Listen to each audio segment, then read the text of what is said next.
बघा मुलांनो, आज आपण शिकणार आहोत यूज ऑफ ए और एन.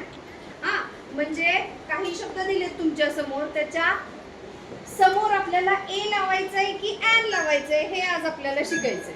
हा तर ए पासून झेड पर्यंत इंग्रजीमध्ये टोटल 26 लेटर्स असतात. 26 लेटर असतात. त्याच्यापैकी काही कॉन्सोनंट्स असतात, म्हणजे त्याला आपण मराठीत व्यंजन म्हणतो. तर काही वॉवेल्स असतात, त्याला आपण स्वर म्हणतो. तर इंग्रजीमध्ये फक्त 5 वॉवेल्स असतात आणि ते म्हणजे ए, ई, आय, ओ आणि यू. कोणते वॉवेल्स आहेत म्हणा?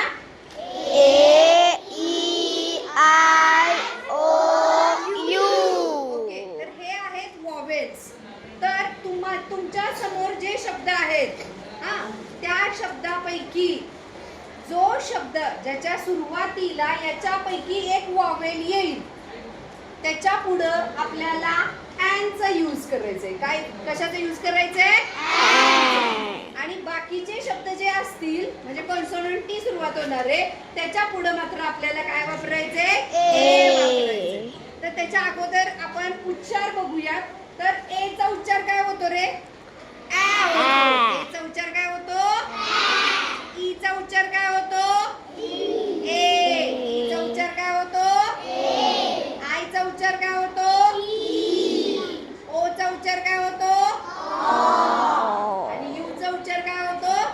तर आपल्याला या उच्चारांचा सुद्धा विचार करावा लागतो.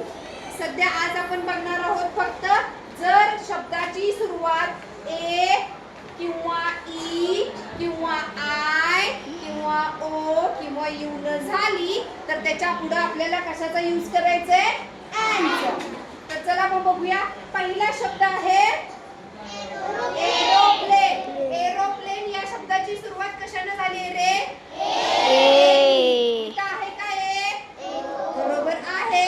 मग जर वॉवेल असेल तर पुढे आपल्याला काय लावायचंय? आणि मग हे वाचताना कसं वाचायचं? An aeroplane. कसं वाचायचं? दुसरा शब्द आहे बनाना. बी ने सुरुवात झालेली आहे. मग इथे कुठे बी दिसतंय का? मग बनानाच्या पुढे काय